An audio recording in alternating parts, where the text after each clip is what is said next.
আজ অনেক দিন পর তোমাদের সাথে একটা কেকের ভিডিও শেয়ার করতে আমি চলে আসলাম।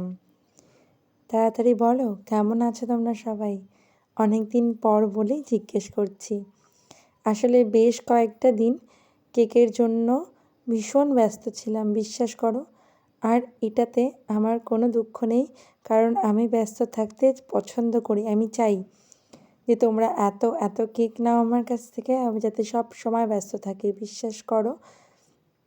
আর এবার এই বড়দিনে আমি এতটা ব্যস্ত থাকবো আমি আশা করিনি, আর এতটা ভালোবাসা পাবো আমি সেটাও আশা করিনি। হ্যাঁ, আইস কেকের সম্পর্কে আমার একটা গ্যারেন্টি থাকেই যে না, ভালো হবে, আমি নিজেই বিশ্বাস করতে পারি। কিন্তু ফ্রুট কেক নিয়ে আমি অনেকটাই নিজে আশ্বস্ত ছিলাম না। হ্যাঁ, অনেকবার নিজের রেসিপিতে নিজের সব কিছুতে আমি ট্রাই করেছি, তবেই তোমাদের সেই জিনিসটা আমি ডেলিভার করেছি। কখনো খারাপ হবে ভেবে আমি সেই জিনিসটা কখনোই তোমাদেরকে দিইনি।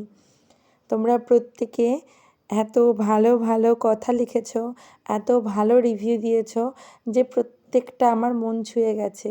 হয়তো সারা দিন এত কষ্ট করে ঘাড় পিঠ যন্ত্রণা করে কাজের পরে এটা আমার সম্পূর্ণ সেরা প্রাপ্তি, যে প্রাপ্তিটা তোমরা আমাকে করে দিয়েছো। যাই হোক, ভীষণ খুশি ছিলাম আমি। 3-4 দিন কাজের বিশাল চাপ ছিল, কিন্তু তার সঙ্গে আমি খুশিও ছিলাম, কারণ কাজ করতে আমি ভালোবাসি। তো তোমাদের সাথে কথা বলতে বলতে আজকের কেকের ডেকোরেশন শেয়ার করে ফেললাম, কথাটা একটু বেশি বলে ফেললাম জানি। যাই হোক, এক্সাইটমেন্টে মানুষ হয়তো এরকমই হয়। এই রকম ডল কেকের ডিজাইন আমি এই ফার্স্ট টাইম করলাম, আর তার এক্সপিরিয়েন্সটাও দারুণ ছিল। এক দিদি আমার রেগুলার কাস্টমার, আমার কাছ থেকে তার মেয়ের বার্থডের জন্য 1.5 পাউন্ডের এই ডল কেকটা অর্ডার করে, আর আমি পুরো ঠিকঠাক ডিজাইন মতন আমি তাকে কমপ্লিট করে দিতে পেরেছিলাম। যাই হোক, এটা আমার কেকের ফাইনাল লুক। তোমরা জানিও তোমাদের এই ডিজাইনটা কেমন লাগলো। আমার তো বেশ ভালোই লেগেছে, আর নতুন ডিজাইন করতে পারলে আমার আরও বেশি ভালো লাগে।